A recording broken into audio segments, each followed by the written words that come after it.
Merhaba arkadaşlar, bugün sizlerle birlikte tekrar bir liste öneri videosu ile birlikte karşınızdayım. Bu videoda sizlere başlıktan da gördüğünüz gibi asgari ücret ile alınabilecek en iyi akıllı telefonlardan bahsedeceğim. Bu videoda bahsedeceğim telefonları aşağıdaki hepsi burada linkinden ulaşabilirsiniz. Ayrıca ben o listeye sürekli güncelliyorum. Günde bir veya iki günde bir güncelliyorum. Yine bu fiyat bandında daha farklı telefonları da ekleyeceğim bu listeye. İndirim olduğunda falan yine o listeden ulaşabilirsiniz o cihazlara. Bu arada fiyat sıralaması olarak direkt karışık bir şekilde ilerleyeceğim. Bu arada videoya geçmeden önce videoyu beğenip kanalıma abone olursanız çok sevinirim. 1000 abone hedefimize en kısa zamanda ulaşmak istiyorum. Videomu izleyenlerin %99.8'i kanalıma abone değilmiş. 2 saniyenizi ayırarak abone olursanız çok sevinirim. O zaman hadi şimdi videoya geçelim. Evet, ilk telefonumuz Poco X3 NFC model isimli telefonumuz. Bu telefonumuz gerçekten çok iyi bir fiyat performans telefonu. 6.67 inç boyutunda LTPC bir ekrana sahip. 1080'e 2400 piksel çözünürlüğüne sahip bu ekranımız. İşlemci kısmında ise Qualcomm'un Snapdragon 732G isimli çok güçlü bir işlemcisi bulunuyor bu cihazımızda. Fiyatına göre gerçekten alabileceğiniz çok iyi fiyat performans telefonlarından bir tanesi. 6 GB RAM ve 128 GB depolama alanı bulunuyor bu telefonumuzun. Bu telefonumuzun ön tarafında 20 megapiksel çözünürlüğünde bir adet kamera bulunuyor. Delikli çentik içerisinde bulunuyor. 20 megapiksel çözünürlüğünde gayet güzel bir kameramız, ön kameramız bulunuyor. Gayet güzel selfie'ler yapabilirsiniz bu kameramız ile. Geçelim telefonun arka tarafına. Arka tarafında 4 adet kamerası bulunuyor. 64 megapiksellik ana kamerası bulunuyor. 13 megapiksel çözünürlüğünde ultra geniş açılı bir kameramız bulunuyor. 2 megapiksellik makro ve 2 megapiksellik de derinlik kamerası bulunuyor. Derinlik kamerası bokeh efektini daha iyi bir şekilde alabilmenizi sağlıyor. Makroda daha yakından çekimler yapabilmenizi sağlıyor.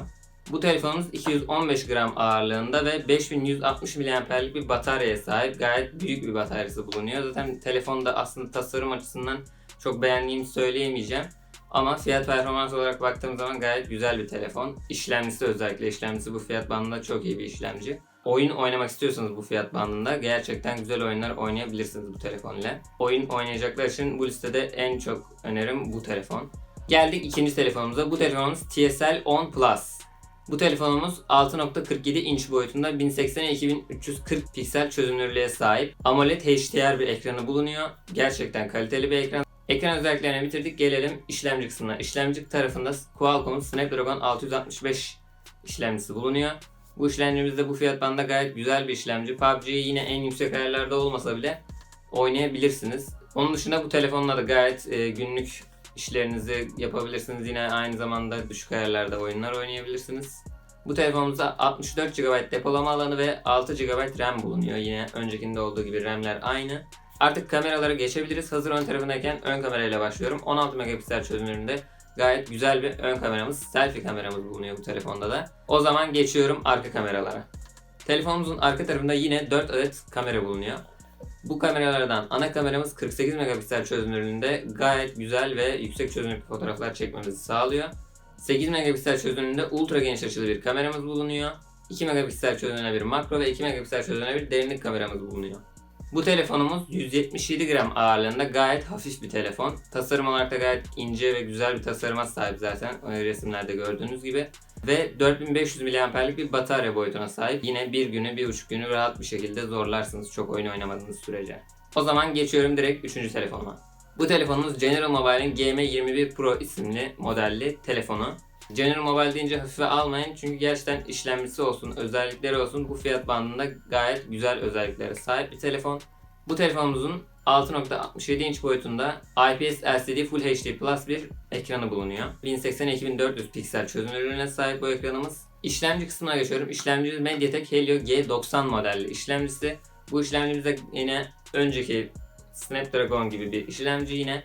Hani düşük ayarlarda oyunlar oynayabilirsiniz. Yine günlük işlemlerinizi çok rahat bir şekilde gerçekleştirebileceğiniz güçlü bir işlemci yine bu fiyat bandındaki işlemcilere göre. Geçiyorum depolama ve RAM kısmına. Bu telefonumuzda yine aynı şekilde 6 GB RAM ve 128 GB'lık bir depolama alanı bulunuyor. Hazır yine ön tarafındayken ön kameradan kamera kısımlarına geçiyorum. Yine ön tarafımızda 16 megapiksel çözünürlüğünde gayet güzel bir selfie kamerası bulunuyor. O zaman geçiyorum direkt arka tarafındaki kameralara. Yine bu telefonumuzda da dörtlü bir kamera dizilimi görüyoruz. Ana kameramız 48 megapiksel çözünürlüğünde gayet güzel fotoğraflar, gayet kaliteli fotoğraflar çekmemizi sağlıyor. 5 megapiksel çözünürlüğünde ultra geniş açılı bir kameramız bulunuyor. Ve yine 2 megapiksellik derinlik, 2 megapiksellik de makro kameramız bulunuyor bu telefonda da. Bu telefonumuzda 205 gram ağırlığında gayet normal bir ağırlığı bulunuyor. Ne ağır ne hafif diyebiliriz. 5000 mAh'likte bir bataryası bulunuyor. Gayet uzun süreler, bir gün, 1,5 günü yine rahat bir şekilde götürebilirsiniz. Çok oyun oynamadığınız sürece yine altını çiziyorum. Ve bu telefonumuz da bu şekildeydi. O zaman geçiyorum sıradaki telefonuma.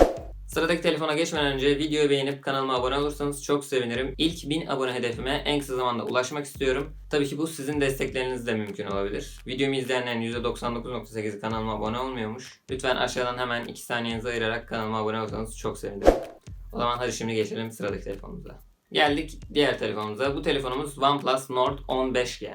Bu telefonumuz isminden anlaşıldığı üzere 5G'yi destekleyen bir telefon, yani yeni bir telefon diyebiliriz. O zaman hemen özelliklerinden başlıyorum. Ekran özelliklerinden. 6.49 inç boyutunda IPS LCD bir ekran sahip. Yine 1080'e 2400 piksel çözünürlüğüne sahip bu ekranımız da. Hemen işlemci kısmına geçiyorum hızlı bir şekilde. Qualcomm'un Snapdragon 690 model isimli işlemcisine sahip. Bu işlemcimiz de gayet güzel, yeni bir işlemci. Niye yeni? Çünkü 5G destekleyen bir işlemci. O zaman geçiyorum direkt depolama ve RAM kısmına. Bu telefonumuzda yine 6 GB RAM ve 128 GB'lık bir depolama alanı bulunuyor. O zaman hemen ön tarafındayken ön kamerasıyla devam ediyorum. Ön kameramız 16 megapiksel çözünürlüğünde gayet güzel fotoğraflar çekebilen bir selfie kamerası. Kameralar kısmından devam ediyorum. Arka kameralara geçiyorum. Bu telefonumuzda 64 megapiksel çözünürlüğünde ana kamera bulunuyor. Ve 8 megapiksel çözünürlüğünde ultra geniş açılı kamera bulunuyor. 2 megapiksellik derinlik ve 5 megapiksellik de makro kamerası bulunuyor. Bunda daha iyi makro fotoğraflar çekebilirsiniz. Ultra geniş açılı kamerası biraz daha iyi çözünürlüğü diğer önceki telefonlara göre. 8 megapiksel çünkü bunun ultra geniş açılı kamerası. Ve ana kamerası da yine 64 megapiksel. Diğerleri 48 megapikseldi. Bu telefonumuz 190 gram bir ağırlığa sahip. Yine ne ağır diyebiliriz ne hafif diyebiliriz ama hafife daha yakın bir telefon.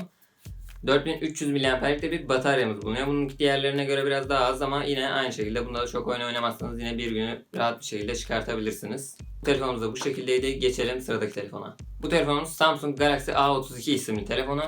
Samsung'un A serisi gayet güzel bir seri biliyorsunuz. Fiyat performans açısından. O zaman direkt geçiyorum ekran özelliklerine. Bu telefonumuzda 6.4 inç boyutunda AMOLED bir ekran bulunuyor. 1080'e 2400 piksel çözünürlüğüne sahip. AMOLED olması çok iyi bir özellik bu fiyat skalasında. Gerçekten güzel bir ekran. O zaman direkt geçiyorum işlemci kısmına. Bu telefonumuzda MediaTek Helio G80 model isimli işlemcisi bulunuyor. Bu işlemcimizde yine gayet güzel bir işlemci. Oyunları yine düşük ayarlarda oynayabilirsiniz. Zaten bu fiyat skalasında diğer telefonlarda da olduğu gibi. RAM ve depolama kısmında ise 6 GB'lık bir RAM'i bulunuyor. 128 GB'lık da bir depolama alanı bulunuyor. Hazır ön tarafındayken yine ön kameradan başlıyorum kameralar kısmına. Telefonumuzun ön kamerası 28 megapiksel çözünürlüğüne sahip gayet güzel bir selfie kamerası. Geçiyorum hızlı bir şekilde arka kameralara. Telefonumuzun arka tarafında yine 4 adet kamera bulunuyor. Bu kameralardan ana kameramız 64 megapiksel çözünürlüğüne sahip. Ultra geniş açılı kameramız 8 megapiksel çözünürlüğünde. 5 megapiksellik makro ve 5 megapiksellik de derinlik algılayıcı bir kameramız bulunuyor. Yine bu telefonda kameraları gerçekten çok güzel. Zaten Samsung'un kameraları gayet güzel oluyor gerçekten. Bu telefonumuzda 184 gram bir ağırlığa sahip gerçekten hafif bir telefon. Tasarım olarak gerçekten çok beğendiğim bir tasarıma sahip. Ve aynı zamanda 5000 mAh'likte bir bataryaya sahip bu telefon. Gerçekten bir günü rahat bir şekilde çıkartabilirsiniz. Yine çok oyun oynamadığınız sürece 1,5 güne de zorlayabilirsiniz hiç oyun oynamadan belki de. O zaman geçiyorum hızlı bir şekilde sıradaki telefona. Geldik sıradaki telefona. Bu telefonumuz Oppo A74. Ekran özelliklerinden başlıyorum hızlı bir şekilde. 6.43 inç boyutunda AMOLED bir ekran sahip. 1080'e 2400 piksel çözünürlüğüne sahip gayet güzel bir ekran sahip. Bu da yine önceki telefonda olduğu gibi AMOLED olması çok iyi. Geldik hızlı bir şekilde işlemci kısmına. İşlemcimiz Qualcomm'un Snapdragon 662 modelli.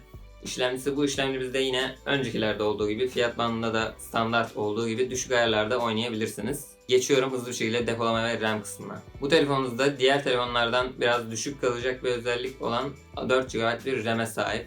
Diğerlerine göre düşük ama yine de yeterli olacaktır. Her neyse depolama kısmına geçiyorum. 128 GB boyutunda bir depolamaya sahip yine. Geldik kameralara. Ön kameradan başlıyorum. Yine 16 megapiksel çözünürlüğünde bir selfie kamerası bulunuyor. Geçiyorum hızlı bir şekilde arka kameralara. Arka tarafında 3 adet kamera bulunuyor.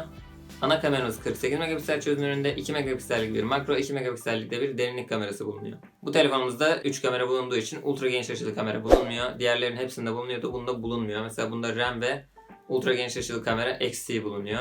Bu telefonumuz 175 gram ağırlığında ve 5000 mAh'lik bir bataryası bulunuyor. Ağırlığı gerçekten güzel, hafif bir telefon.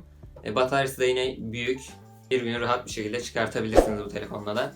O zaman direkt geçiyorum sıradaki telefonuma. Geldik sıradaki telefonumuza. Bu telefonumuz Redmi Note 10S isimli telefon. Geçiyorum direkt bunun da ekran özelliklerine. Bu telefonumuzda yine 6.43 inç boyutunda AMOLED bir ekran bulunuyor. 1080'e 2400 piksel çözünürlüğüne sahip bu ekranımız. Yine bu ekranımızda AMOLED olduğu için gayet güzel bir ekran. Bu telefonumuzda MediaTek Helio G95 isimli işlemci bulunuyor. Bu işlemci de gerçekten gayet güzel bir işlemci. Bu fiyat skalasında gerçekten iyi bir fiyat performans işlemcisi diyebiliriz. Bunda da yine oyunları rahat bir şekilde oynayabilirsiniz. Düşük ve orta ayarlarda oynayabilirsiniz belki bu işlemciyle. Geçiyorum hemen RAM ve depolama kısmına. Bu telefonumuzda yine 6 GB RAM ve 128 GB'lık bir depolama alanı bulunuyor. Hemen ön kamera ile kameralarıma başlıyorum. 13 megapiksel çözünürlüğe sahip bir ön kameramız bulunuyor. Diğer telefonlara göre biraz düşük kalıyor ama yine de güzel selfie'ler yapabilirsiniz bu kamerayla. Hızlı bir şekilde arka kameralara geçiyorum. Bu telefonumuzun yine arkasında 4 adet kamera bulunuyor. 64 megapiksel çözünürlüğünde ana kameramız bulunuyor. 8 megapiksel çözünürlüğünde ultra geniş açılı bir kamera bulunuyor. 2 megapiksellik bir derinlik ve 2 megapiksellikte bir makro kamera bulunuyor. Bu telefonumuz 179 gram ağırlığında gayet hafif bir telefon. Tasarım olarak da gerçekten ben beğeniyorum bu telefonu. 5000 mAh'lik bir bataryamız bulunuyor. Yine çok oyun oynamadığınız sürece bir günü, 1,5 günü rahat bir şekilde çıkartabilirsiniz bu telefon ile. O zaman geçiyorum hızlı bir şekilde sıradaki telefona. Geldik son telefonumuza. Hızlı bir şekilde ekranla başlıyorum. 6.4 inç boyutunda Super AMOLED bir ekranı bulunuyor. 1080'e 2400 piksel çözünürlüğünde bu telefonumuzda Super AMOLED bir ekran bulunuyor. Diğerlerine göre biraz daha bir tık daha iyi olabilir. Ama zaten Samsung'un ekranları ve AMOLED ekranlar gerçekten çok güzel ekranlar biliyorsunuz. İşlemcimiz MediaTek Helio G80 modelli işlemci. Bu işlemci de gerçekten güzel bir işlemci. Çok oyun oynamayan biriyseniz gayet size yeterli olacaktır. Arada bir oyun oynayan birisiyseniz yine size gerçekten rahatlıkla yetecek bir işlemci olacaktır. O zaman hızlı bir şekilde RAM ve depolama kısmına geçiyorum. Bu telefonumuzda da yine 6 GB'lık bir RAM, 128 GB'lık bir depolama alanı bulunuyor. Hızlı bir şekilde kameralara geçiyorum. Ön kameradan başlıyorum. 20 megapiksel çözünürlüğünde bir ön kameramız bulunuyor. Gayet güzel selfie'ler yapabilirsiniz yine bu telefonla da. Geçiyorum o zaman hızlı bir şekilde arka kameralara. Telefonumuzun arka tarafında yine 4 adet kamera bulunuyor. Bu kameralardan ana kameramız 65 megapiksel çözünürlüğünde.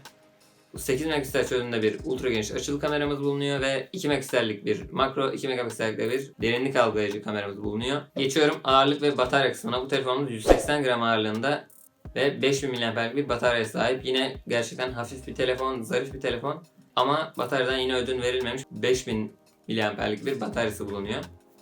Gerçekten güzel bir günü, 1,5 günü rahat bir şekilde çıkartabilirsiniz. Çok fazla oyun oynamadığınız sürece. Yine altını çiziyorum son kez ve son telefonumuz da bu şekildeydi. Bu listedeki bütün telefonlara açıklamadaki linkten ulaşabilirsiniz. Açıklamadaki link bu arada hepsi burada listesi. Bu listeyi ben hazırladım ve sürekli bu listeyi ben güncelliyorum. Yine aşağıya bir önceki videodaki giriş seviye oyuncu bilgisayarlarının listesini de koyuyorum. Bilgisayar ihtiyacınız varsa o videoya da sağ üstten yine ulaşabilirsiniz. Aynı zamanda açıklamadaki linkten de listesine ulaşabilirsiniz. Orayı da sürekli güncelliyorum. Bu videomuz da bu şekildeydi. Buraya kadar izlediğiniz için çok teşekkür ederim. Videoyu beğenip kanalıma abone olarak da bana çok güzel, çok büyük bir destekte bulunabilirsiniz. Bir sonraki videoda anında haberdar olmak için bildirimleri açabilirsiniz. Başka bir videoda görüşmek üzere. Hoşça kalın. Bay bay.